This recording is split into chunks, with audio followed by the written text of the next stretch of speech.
ares o programa Quarta Dimensão, redetvm.com.br, a maior e melhor cobertura local. 25 de março de 2016, 17 horas. O profeta Ezequiel definiu com clareza: o filho não é responsável pela iniquidade do pai, nem o pai responderá pelas transgressões do filho. A justiça do justo é crédito dele. Os atos do perverso seguirão com ele. Ezequiel 18, versículo 20. Cada espírito vive experiência pessoal em termos de responsabilidade. Laços de parentesco são valiosas experiências que somam conosco, mas perante a justiça divina, ninguém partilha méritos ou deméritos. Cada um receberá segundo suas obras. Nossos amigos Stefano e João Luiz comandam a parte operacional deste programa. Com eles na técnica, temos a certeza de que tudo correrá bem. O tema de hoje será: pecabilidade escancarou novo ciclo.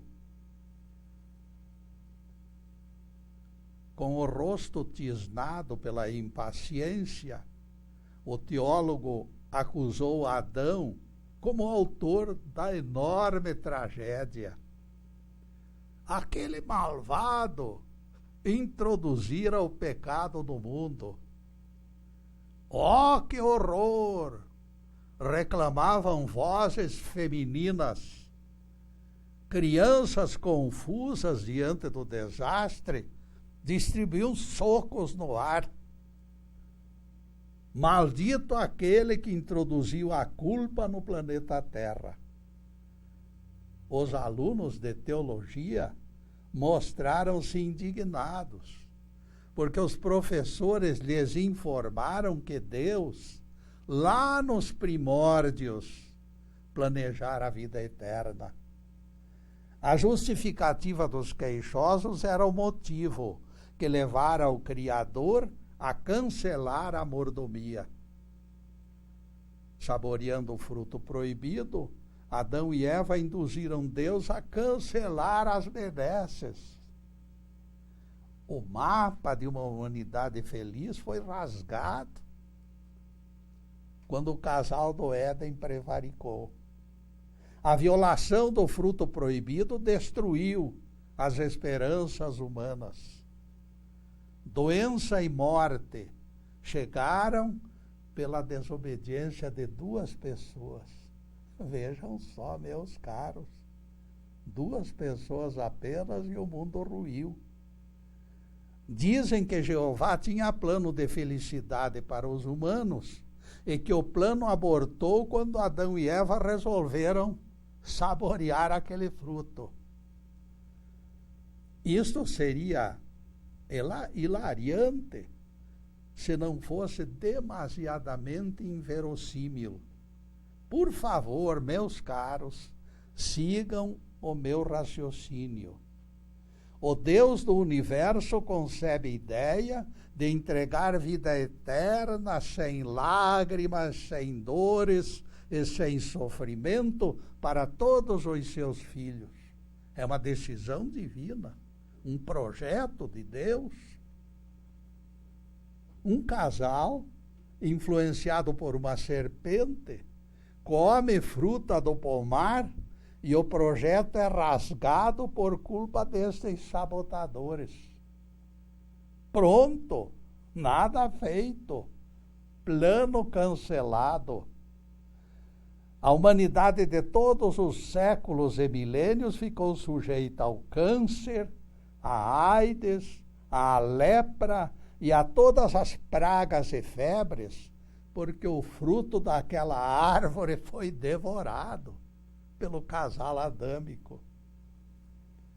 Brincadeira tem hora, caríssimos intérpretes da Bíblia. E vergonha na cara caberia como distintivo para intérpretes da Bíblia. Ou divulgamos o verdadeiro sentido desta lenda sem pé nem cabeça, ou nos restará fugirmos, para que nem ninguém nos encontre, ninguém nos flagre, tentando enganar os outros. Escutem o que a mulher disse à serpente: do fruto da árvore que está no meio do jardim, Deus proibiu que comêssemos, ameaçando-nos de morte. A astuciosa serpente desclassificou a versão divina.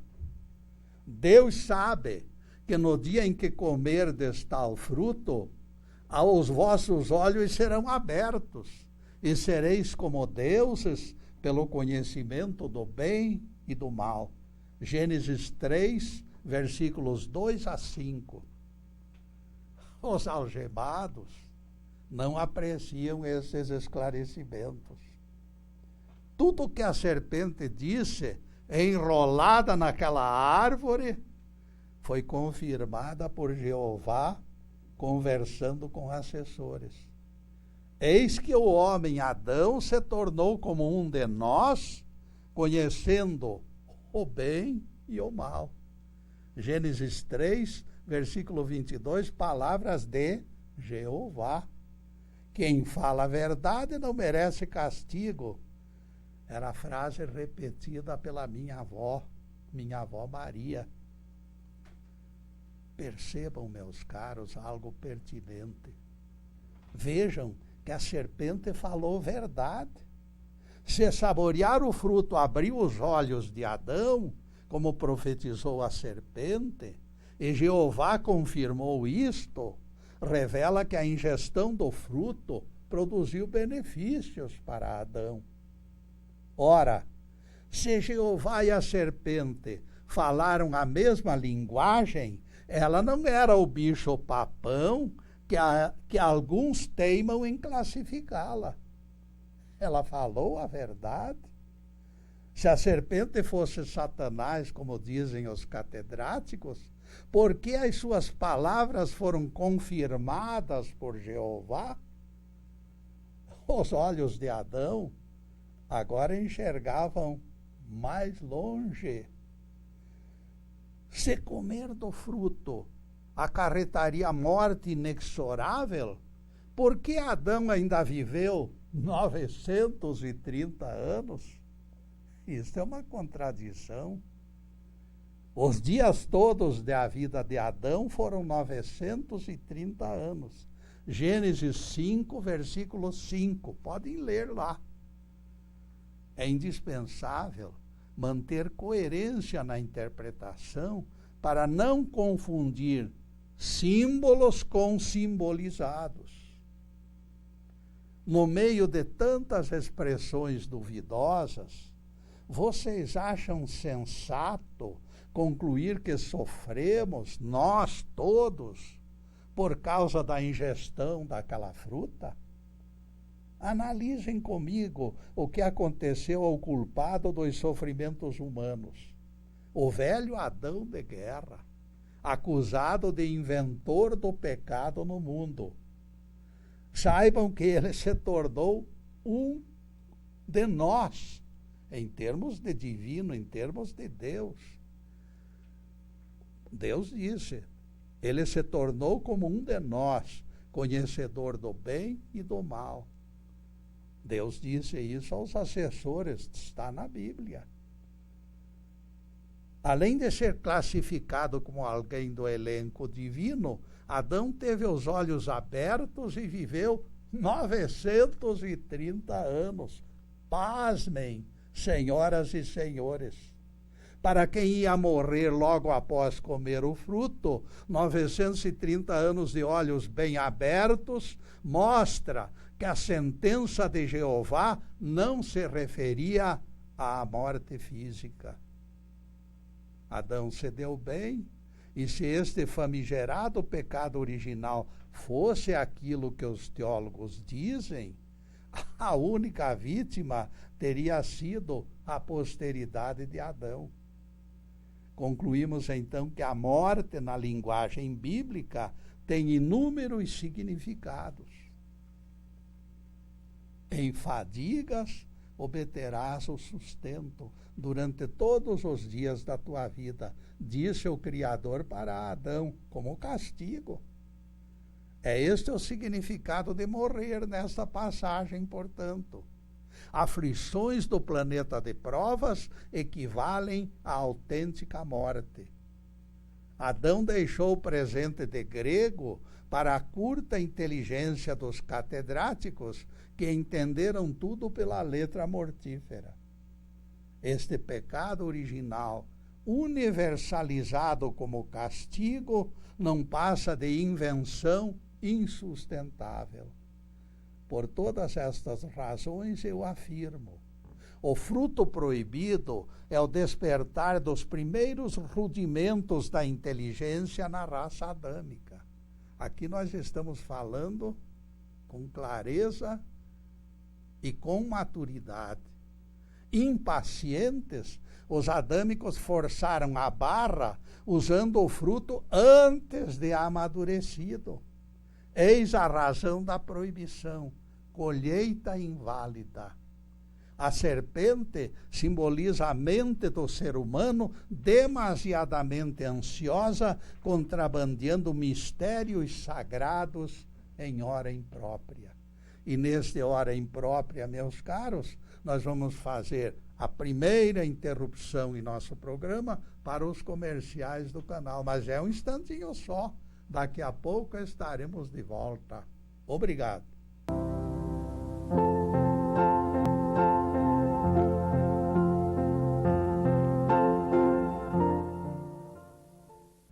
E já estamos no segundo bloco do programa Quarta Dimensão. E por gentileza do Stefan, o nosso site já está na telinha. E nós convidamos vocês para visitá-lo. Obrigado, Stefan. E não esqueçam que o Quarta Dimensão se encontra no YouTube, à disposição de nossos telespectadores em qualquer horário, dia e noite. 46 palestras estão sendo divulgadas. E agora o tema: pecabilidade escancarou novo ciclo. A proibição, portanto, meus caros, não era mais do que a advertência. A hora ainda não chegara. A mente egoísta do homem sempre exigiu benefícios antes de merecer. Sem alicerce moral, a própria ciência é perigosa. Por isso as proibições. Com o conhecimento do bem e do mal liberado, o iniciado precisa alcançar valores éticos compatíveis. Percebam o que diz o Espírito profético em Apocalipse.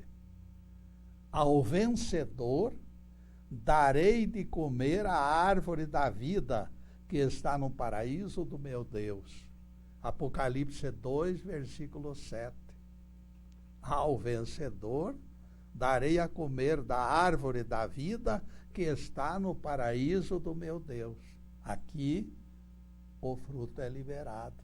Vejam só. As proibições do Gênesis são liberadas em Apocalipse.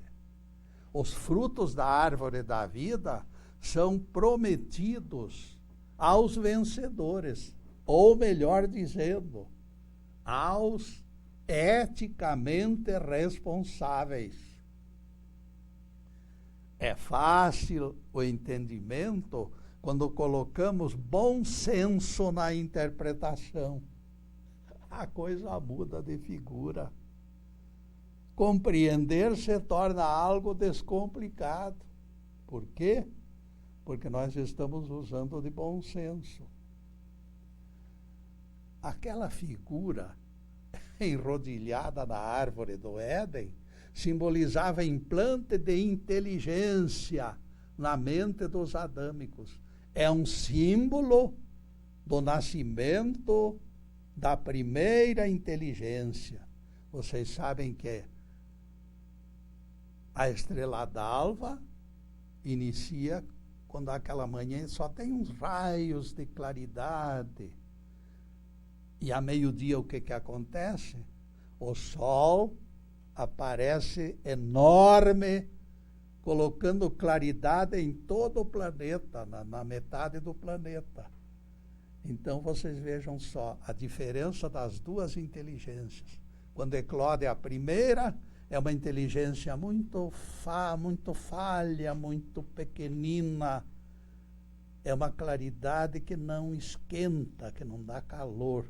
Ao passo que ao meio-dia, a claridade esplêndida do sol é muito maior. É a segunda inteligência. Então o que aconteceu naquele instante foi, na raça adâmica, o surgimento da primeira inteligência. Aquela raça alcançara degrau superior. Quando mastigaram o último pedaço daquela fruta, os restantes trapos da inocência se esgarçaram, saíram do corpo deles. A vida vegetativa, despreocupada e inocente, chegara ao fim.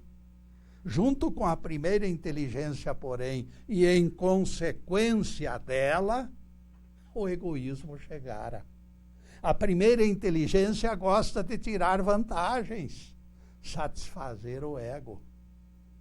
Era exatamente contra esta gula que o Criador proibira a colheita inoportuna daquele fruto, evitando o descompasso. Para alcançar benefícios, é indispensável crescer na horizontal do espírito. Só as criaturas libertas da escravidão do egoísmo podem se aproximar com proveito da árvore do conhecimento. Por isso aquilo, no Gênesis é proibido, em Apocalipse é liberado. Porque em Apocalipse a humanidade já terá despertado em sua segunda etapa de inteligência. Inteligência manipulada por despreparados tem tudo para gerar desastre. A bomba atômica é fruto desta inteligência. Todas as bombas, todos os venenos, tudo que é de mal, surge da inteligência egoísta do ser humano. Você entregaria a sua navalha de cortar a barba para um filho de 6 anos? O relógio da natureza precisa ser obedecido. Se você esperar, a criança vai crescer e daqui a 10 anos cortará a sua barba, sem problema algum. Por quê? Porque ela adquiriu a inteligência maior. O mal da raça adâmica foi a urgência. Quis que o carro andasse antes de chegarem os bois. Aí não tem condição de andar a carroça. Abriu os olhos e enxergou antes da necessária maturidade. Jeová expulsou aquela raça do Éden, não tanto pela desobediência, mas pela teimosia. Avançaram o sinal vermelho e tinham que ser multados com o rigor da lei. Maldita é a terra por tua causa. Foi sentença do Deus Criador. Está na Bíblia. A raça adâmica, pelo abuso de inteligência sem ética, se tornara a raiz maldita. Percorrendo certo dia a região de pastagens perto de Elco, 2 botânicos pararam, intrigados. Opa! Viçosa planta verde arroxeada contrastava vivamente com a vegetação cinzenta daquele quase deserto. Os botânicos podiam citar pelo nome quaisquer gramíneas, arbustos e ervas daquele pasto. Aquela, porém, desafiou o conhecimento deles. Nem o Ministério da Agricultura conseguiu descobrir o nome da planta exótica. Somente depois de anos de pesquisa conseguiram identificá-la. Tratava-se de exemplar denominado Alogeton, originário da Rússia. Invasor clandestino, ocultara-se provavelmente num volume de sementes importadas da Rússia. É semelhante ao que Jesus apontou em parábola: joio misturado ao trigo. Quando o veneno se entranha na plantação, a coisa complica. Simples muda de alogeton envenenou o solo em extensa região. A planta segregava ácido oxálico, que é letal aos animais. Ele mata mesmo. John Ward, criador de gado, descobriu isso quando foi reunir seus animais. Estavam todos mortos. Na época não havia antídoto para este veneno alogeton. O desastre de John Ward desencadeou guerra contra a dita praga em proporções nacionais. 250 gramas de erva matavam um carneiro adulto, 1,5 kg abatia uma vaca. A descrição de Jesus na parábola do joio, acrescido do alogeton que noticiamos, esclarece a teimosa expansão de raízes fortes. Isto define até que ponto Adão introduziu a pecabilidade na terra. Raízes fortes prevalecem sobre as fracas. Os descendentes do homem do sexto dia foram influenciados pelos adâmicos. Raízes fortes prevalecem sobre as fracas. A mente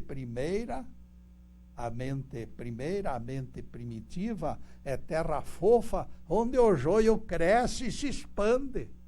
Adão e Eva e sua turma tornaram-se semelhantes ao alogeton, a este veneno que eu citei.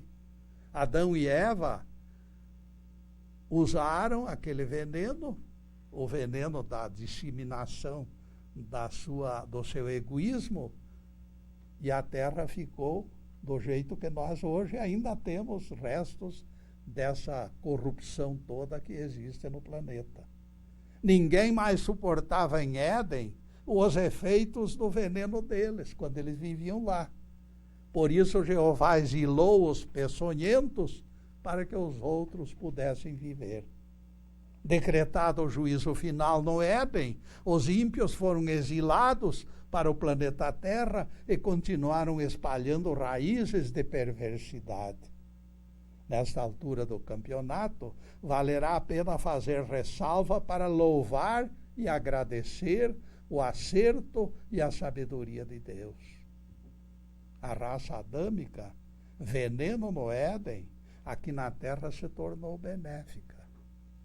O homem criado por Jeová no sexto dia precisava ser sacudido. Gente preguiçosa só caminha quando empurrada. Só apressam o passo quando perseguidas por boi bravo ou por cachorro feroz.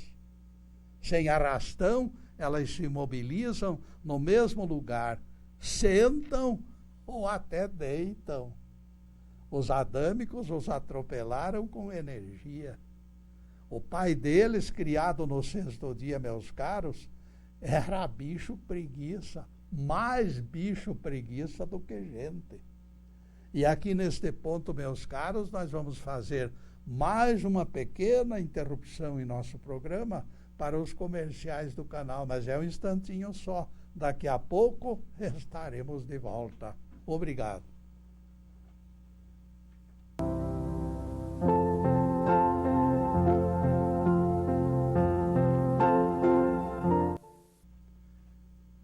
E alcançamos o terceiro bloco do programa Quarta Dimensão, falando da nova terra e novos céus, que os terráqueos ganharão depois do juízo final, Isaías profetizou.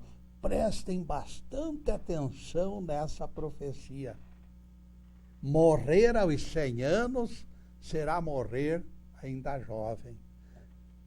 Isaías 65, versículo 20.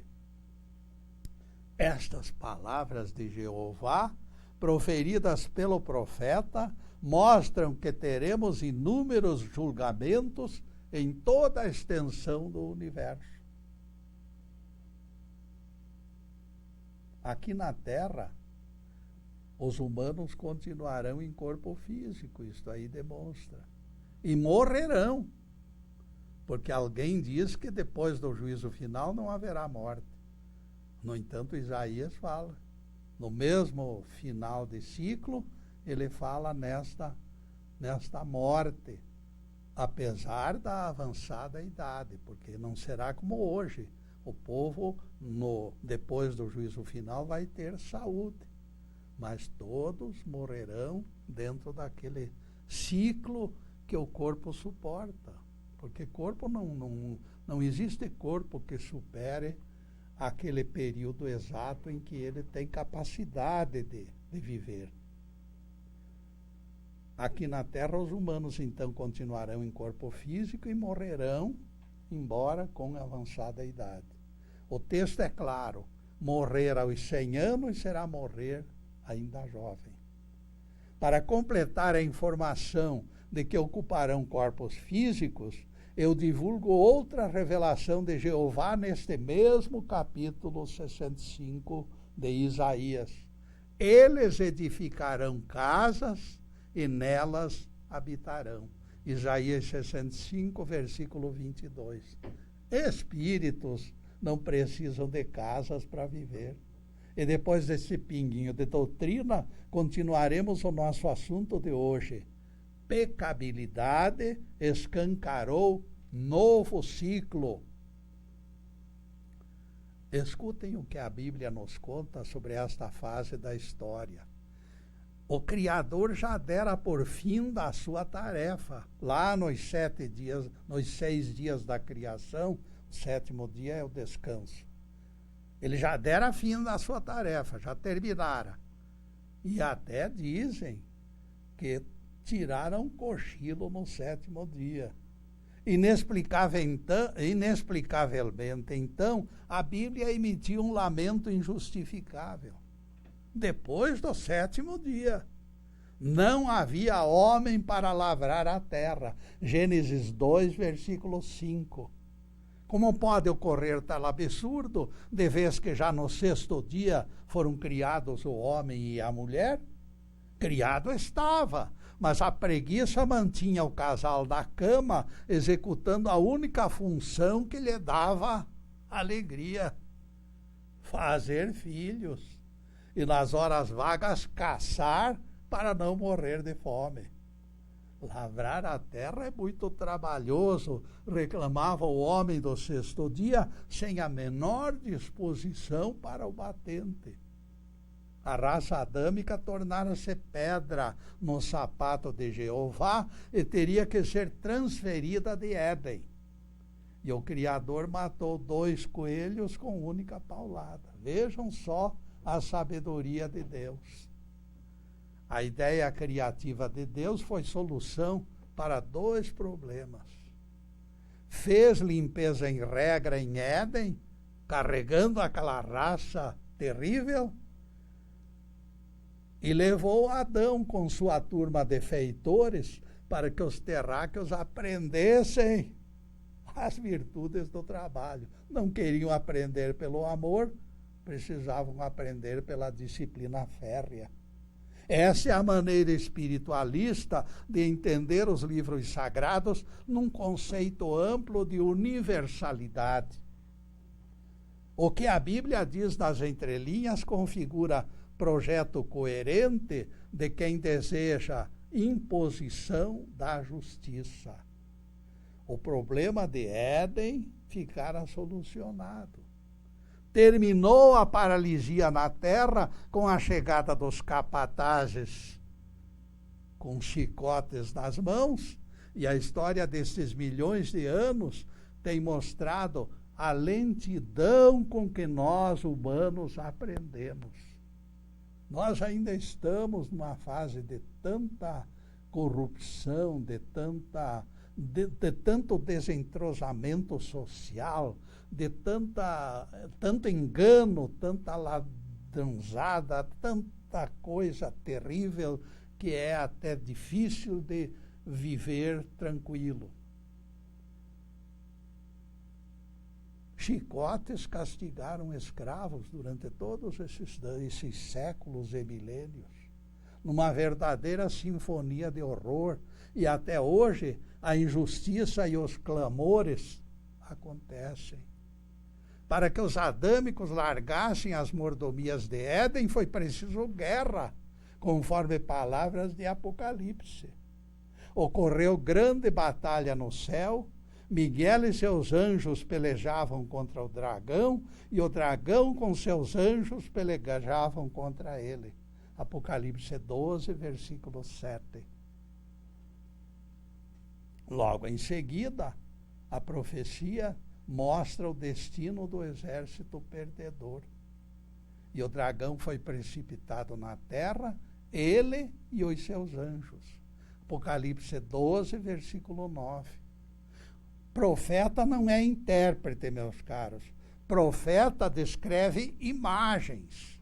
Por isso, o lugar que enxergou paradisíaco, chamado Éden, foi denominado pelo profeta João de céu. A guerra dos anjos ocorreu em Éden e não no céu.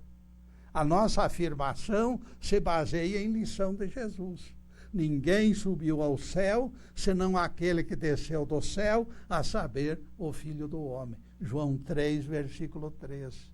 Se Jesus nos diz que é preciso merecimento para colocar os pés nos céus, quem poderá dizer o contrário? De minha parte, eu não imagino aquela gente destrambelhada fazendo tropelias na morada do Espírito Divino. Não posso entender isso. O Éden foi confundido como sendo o céu, porque o Éden se tornara paradisíaco, planeta promovido. Aliás, a confusão não é inédita. Teólogos respeitáveis apontam Abraão no céu, na parábola do rico e do Lázaro. Tais estudiosos esquecem que Jesus foi o único que merecia pisar no céu, pelo menos até o 1º século da nossa era. Fica tudo claro, portanto. A expulsão de Adão e Eva, a derrota do dragão e seus anjos, a descida dos chamados anjos maus, tudo isso é script de uma idêntica novela. Uma novela só.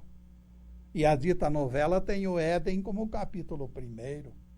Jamais essas tropelias ocorreriam no 7º céu, pois isto levaria Jesus a ter faltado com a verdade, porque Jesus disse que ninguém subiu lá, só ele. Só Jesus tinha estrutura para transitar pelo 7º céu, conforme suas palavras ditas a Nicodemos. Eu nunca levanto objeções sem apoio do Evangelho.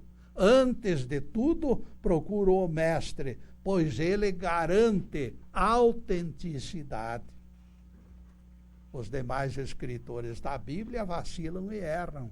Jesus é rocha imperecível. Se ele disse que foi o único a transitar pelo 7º céu, este céu de Apocalipse não pode ser o 7º céu. Quando Abraão apareceu na parábola do rico e do Lázaro, e os catedráticos confundiram colônia espiritual com paraíso. Os teólogos nunca apreciaram o que Jesus disse a Nicodemos. Ninguém subiu ao céu senão o Filho do Homem. João 3, versículo 13. Eles desejam céu exclusivo para enchê-lo de santos de pau oco. É tão grande a perturbação causada pelas palavras de Jesus que elas têm sido esquecidas, meus caros. Outras correntes defendem o sono da inconsciência depois da morte. É outra a normalidade infinita. Eles esqueceram que Jesus desceu à mansão dos mortos para pregar evangelho àqueles que estavam lá desde os tempos de Noé. E não estavam inconscientes, pois Jesus falou com eles. Sim, dirá alguém, mas Salomão falou que os mortos estão inconscientes. Minha resposta, meus caros, é a seguinte: Salomão é Salomão, Jesus é Jesus. Quando divulgo a mensagem excelsa do Cristo, eu esqueço que Salomão existiu. Aquele rei escravo do sexo tinha todas as razões para mergulhar na compulsão da morte. Quem guarda esperanças, como todos os pervertidos, tem motivos de sobra para desejar o esconderijo do aniquilamento. Estão tão desiludidos que querem o quê? Querem que todo mundo exploda. De minha parte, eu jamais fundarei meus estudos bíblicos com as ideias fúnebres de Salomão. Ele disse que os mortos estão inertes na sepultura, inconscientes e sem qualquer reação. Jesus, ao contrário, porém, exclamou: Deus não é Deus de mortos, mas sim de vivos.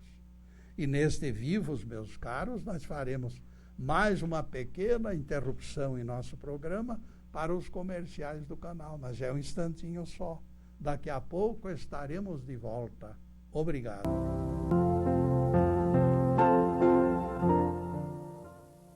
E chegamos ao último bloco do programa Quarta Dimensão.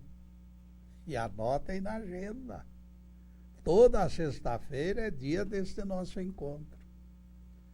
A partir das 17 horas, toda sexta-feira, estamos aqui. Na próxima sexta-feira, 1º de abril de 2016, abordaremos outro tema ligado às Escrituras. Nobreza sem sangue azul. Será a palestra da próxima semana. Em seguida, os últimos questionamentos sobre o estudo que estamos desenvolvendo. Pecabilidade escancarou novo ciclo, apontando Abraão, Isaque e Jacó como despertos e atuantes em outra dimensão. Jesus afastou do debate as ideias fúnebres de Salomão. Este mesmo Jesus conversou com Moisés e Elias no alto do monte da Transfiguração. Este mesmo Jesus aproveitou o intervalo entre a sexta-feira da Paixão e o domingo de Páscoa para descer à mansão dos mortos, para levar-lhes o Evangelho. Aqueles contemporâneos de Noé nem eram mais lembrados, e os seus próprios sepulcros já não existiam. Testemunhas vivas do dilúvio, e onde se afogaram, Jesus não foi atrás dos seus corpos, porém, porque os corpos deles já se transformaram em pó. O mestre nem cogitou de túmulos arruinados pelo tempo, não. Estavam lá no fundo daquela água arada do dilúvio, não importa. O corpo não interessava. O Nazareno procurou a essência verdadeira, o espírito imortal que palpitava neles. Essa essência imortal não se esconde em sepulcros, mas convive em colônias e continua o aprendizado na companhia de outros espíritos. Passados séculos e milênios, aquelas almas esperavam a bênção da reencarnação retardada em razão das suas dívidas. Seus clamores comoveram Jesus e o Mestre os procurou. O pecador sempre foi e sempre será alcançado pela misericórdia divina. Eu vim para os pecadores, dissera Jesus. O padre dissidente Huberto Roden, aponta hino que era cantado no seu tempo em todas as igrejas católicas no sábado da Aleluia. Este hino, meus caros, é verdadeira bomba. Ó felis culpa, ó verre necessarium adae peccatum quod talem et tantum meruisti habere redentorem. Traduzida em nosso idioma, continua explosiva. Ó culpa feliz, ó pecado de Adão, verdadeiramente necessário, que tal e tão grande Redentor mereceste. Vocês já meditaram, meus caros, sobre tão estranhas palavras? Poderá haver culpa feliz? Pecado necessário? Verre necessarium adae peccatum? Será aceitável chão pedregoso na estrada pavimentada do reino dos céus? Nossa resposta, por estranho que pareça, é positiva.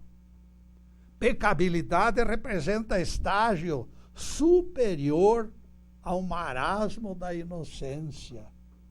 Pecabilidade é a abertura de botão na adolescência do espírito. Ninguém alcança degrau mais alto sem crise. O pecado é igualmente aprendizado que valoriza diploma. Booker Washington, grande líder educador da América, foi escravo até a Guerra Civil. Era um menino escravo. Ele só conhecera acomodações de escravos. A casa grande, onde viviam os donos brancos, ele só enxergava de longe. Comíamos como animais, disse ele, depois que a fome vencia nossa repulsa por aquela ração degradante. Apesar de quase criança, sua jornada de trabalho começava pelas 4 horas da manhã. Um menino desde as 4 horas da manhã até a tarde da noite, trabalhando sem parar, à custa de chicote. Vivíamos em promiscuidade naqueles depósitos de seres humanos como bichos. Notícia alvissareira, porém, alterou minha vida, diz Booker. A esposa do general Ruffner fundou escola para operários. Booker arranjou coragem e enfrentou os olhos cinzentos daquela mulher que penetravam na alma. Timidamente, gaguejando, ele disse a ela que viera para se empregar na sua casa. O propósito era ter o nome dele inscrito lá naquela escola maravilhosa. A mulher se empertigou toda, porque era uma dama orgulhosa, cheia de brios, mas uma pessoa caritativa. Vamos experimentar, disse ela, e apontou para o porão escuro. A senhora Ruffner trouxe lata de lixo, vassoura e pá, entregou nas mãos de Booker e se afastou.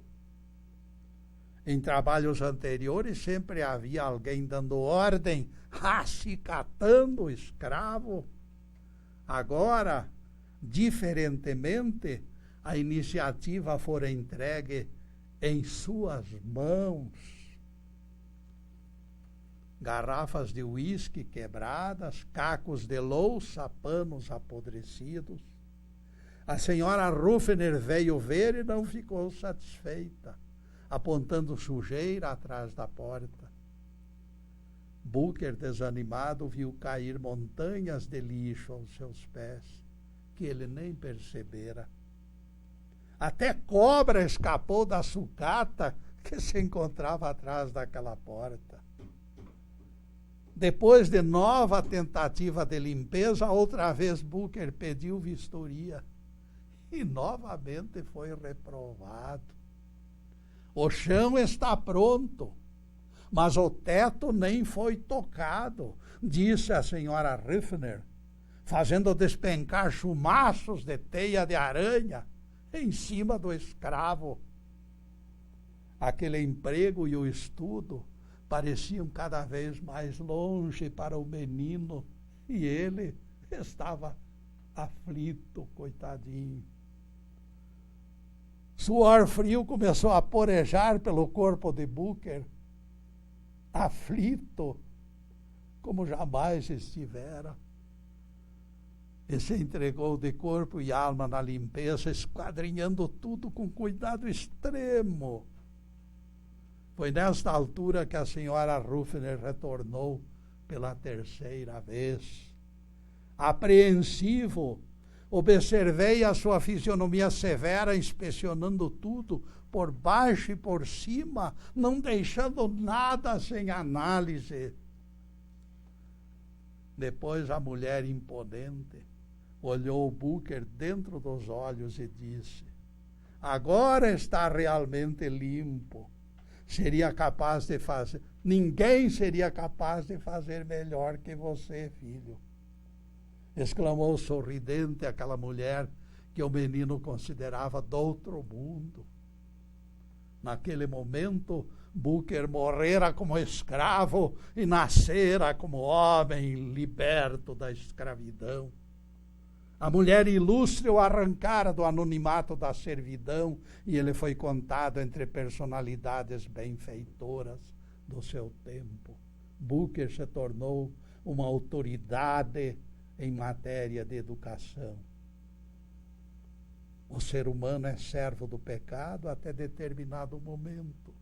Pela consciência da perda, porém, ele pode seguir resistindo até o limite das suas forças. Na configuração deste esforço sobre-humano se encontra o grande segredo. Neste ponto, todos os filhos do Altíssimo sacodem os grilhões das suas fraquezas, realizando tarefa melhor e mais perfeita. Louvado seja Deus. Que o Senhor nos abençoe e nos guarde. Que o Senhor faça resplandecer o seu rosto sobre nós e tenha misericórdia de nós. Que o Senhor sobre nós levante o seu rosto e nos dê a paz. Louvado seja o nosso querido Deus Pai. Louvado seja o santo nome de Jesus, o nosso Cristo. Obrigado, meu Deus. Na próxima semana, como já informamos, meus caros, estaremos discorrendo sobre o tema Nobreza sem sangue azul. Muito obrigado pela presença e pelo carinho, pela solidariedade de vocês. E que as bênçãos do Pai das alturas faça com que todas as famílias possam gozar uma Páscoa cheia de alegria, de paz, de harmonia, de saúde, mas acima de tudo, meus caros, muito amor no coração. Obrigado, meus amigos, e boa noite.